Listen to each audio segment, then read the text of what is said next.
For many years, the Sunseeker 131 was the flagship of the fleet. When the naval architects were trying to figure out what would be the best boat for Sunseeker, they had three things that were really important to them: the speed, the volume, and comfort. In regards to speed, there aren't too many yachts that are this size, that look this good, that can achieve speeds of 23 knots. Sunseeker's solution for comfort was deep V, large stabilizers, at-rest stabilization. That means that no matter where you're hanging out, wherever you're anchored, when you're not moving, you're still going to be stabilized. The third point of focus is volume. The ACACIA's got a volume of 338 GT. You've got three exterior decks: main deck, bridge deck, sun deck. All of those decks all have large volumes. Something very cool on this boat: there's also a garage on the bow, which is really nice because it extends your range. During today's walkthrough, we're going to run into Captain Joe. One of the reasons that this runs so well is because of Captain Joe. He has many, many years of experience in the commercial and the private yacht sector, and he brings a professional air to the program. One of the things that we've been doing is really trying to upgrade guest experience on board. From a water sports toy perspective, we have all fun air inflatables. We have 3 docks. Typically, we run 2 of them at a time, one of being a pool. ACACIA has 5 cabins with the capability of hosting 12 guests. The 2 lower guests have 3-way conversions, meaning we can have kings, twins, or a Pullman for 3 in those 2 cabins. This super yacht has a tri-deck configuration, which means that you have 4 levels. The lowest deck, which is the guest accommodations. The main deck, you've got an on-deck master cabin. Next deck, sky lounge, wheelhouse, and here we have the sun deck. Nicely laid out. You've got a beautiful bar on the starboard side, dining table on the port side for 10 guests. It can be broken down and configured to be more of a cocktail arrangement. Beautiful jacuzzi with a sun pad up on the forward part of the sun deck. Here on the aft side, we've got some settees for laying out in the sun, some storage, and a little canopy that comes out if you want some coverage from the sun as well. This deck is obviously a huge component for the charter operation that ACACIA has. What a better place to hang out in the Bahamas, if you're an anchor, or you're in the Caribbean, Mediterranean. This is just overall a wonderful place to hang out and relax. One of the most important upgrades that we did recently is the full maritime Starlink. Over 200 megabytes per second down, which is what you'll be experiencing when you're at home. When we got clients on board who need to FaceTime, Zoom, or anything like that, you have uninterrupted service now. There's no throttling, there's no data cap or anything like that. So from our perspective, it's really transcended the industry. So one of the things you notice in the sun deck are the retractable awnings. Those are electric. Down here on the bridge deck, there's another set of shades. The captain just installed these. It was a brilliant idea. With having such an open aft area, I love how covered this forward part of the dining deck is. You've got a beautiful teak table. You can easily fit 12 people here. This TV, like all the other TVs on board, are tied into the Starlink system that's on board.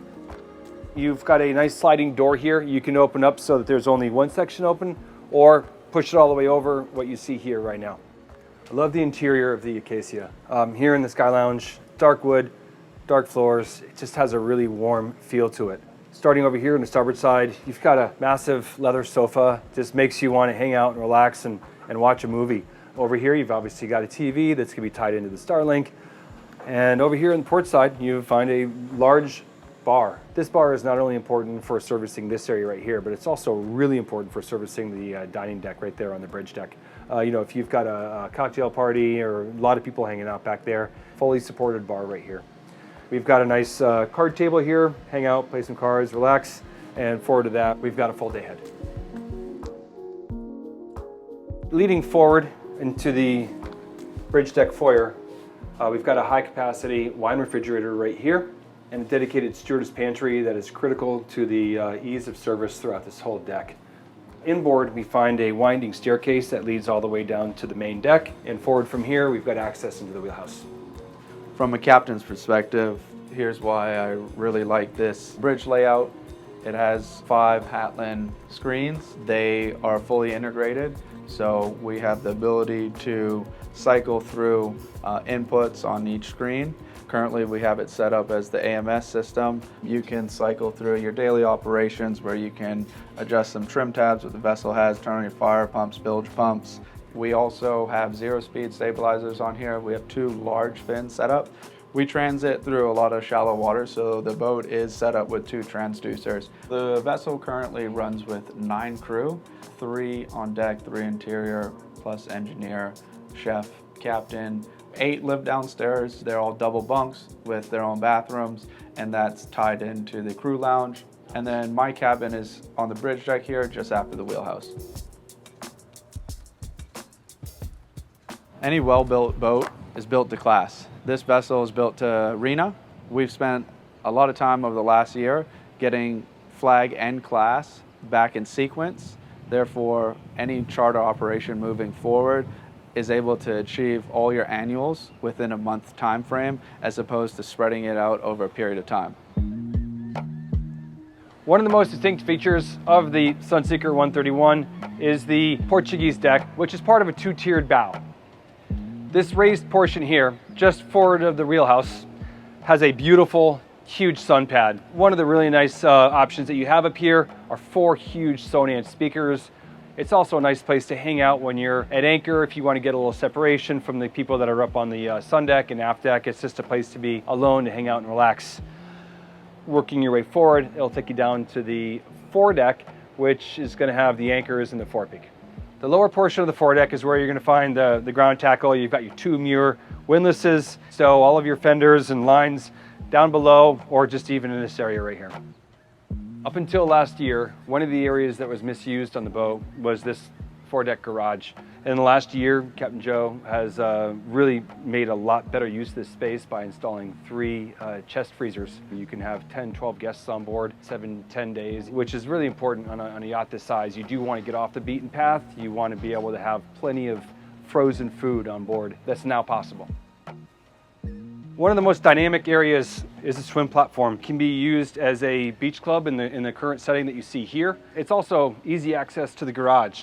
Working our way over here to the port side, you're going to see how easy it is to gain access to a center console if you tow one. Right now, you're going to find a 35 Scout. This one's not included in the sale of this vessel, but you can get a really good idea of how easy it is to get on and off the boat right here. If you're an early riser and you want to come out and maybe go for an early morning swim, it's a great area to hang out right here. Just stewardesses can bring you a coffee, the chef can put together a nice breakfast for you or something. It's a really open area. You're close to the water. It's very relaxing. Transitioning from the aft deck into the main salon, we've got these beautiful double doors. Once you're in this area here, you've got 2 mirrors on each side. You've got really nice storage, and just forward is the main living area. The current owners made a lot of changes when they purchased the vessel. All the carpeting was replaced on the boat, on the lower deck, main deck, and upper deck. In here, I'd like to point out that all of the white chairs and the white sofas and all the leather panels and all the light fixtures have all been replaced. The formal dining area is a very cozy environment. Part of what makes it feel so cozy is the combination of the natural light, the walnut interior, and a very large dining table. It's easy to serve. Something else that makes this area have a nice flow is that forward of here you've got a really nice pantry. Pantry's got a brand new refrigerator, and forward of that you've got a large galley. Large island, lots of refrigeration, 2 ovens to give your chef everything he needs to prepare a fantastic meal for 10 to 12 guests. As we get to the end of our time on board ACACIA, we find ourselves here in the main foyer. Down here we've got stairs leading down into the guest accommodations. These are the stairs leading up to the Sky Lounge and the wheelhouse. To starboard, we've got a day head. To port, we've got the galley and access down into the crew accommodations. And through here, we have the entrance to the master cabin.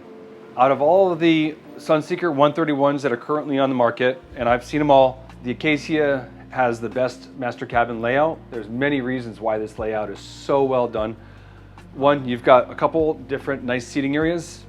Bed sitting right midships, great visibility, and TV facing forward. That's actually something that a lot of people don't understand. It's a lot better to be looking forward than looking aft when you're laying in the bed.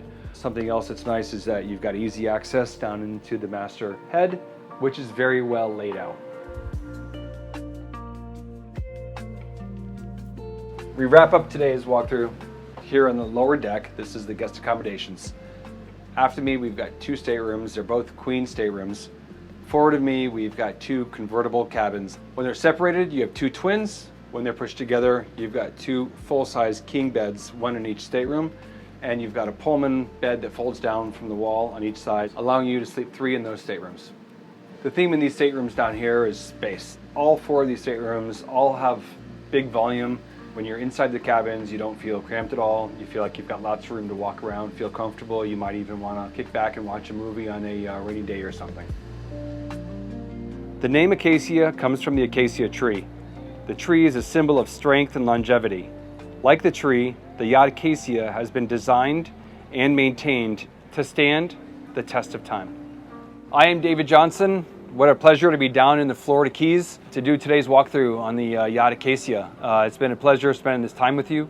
Please give me a call, email me if you have any questions.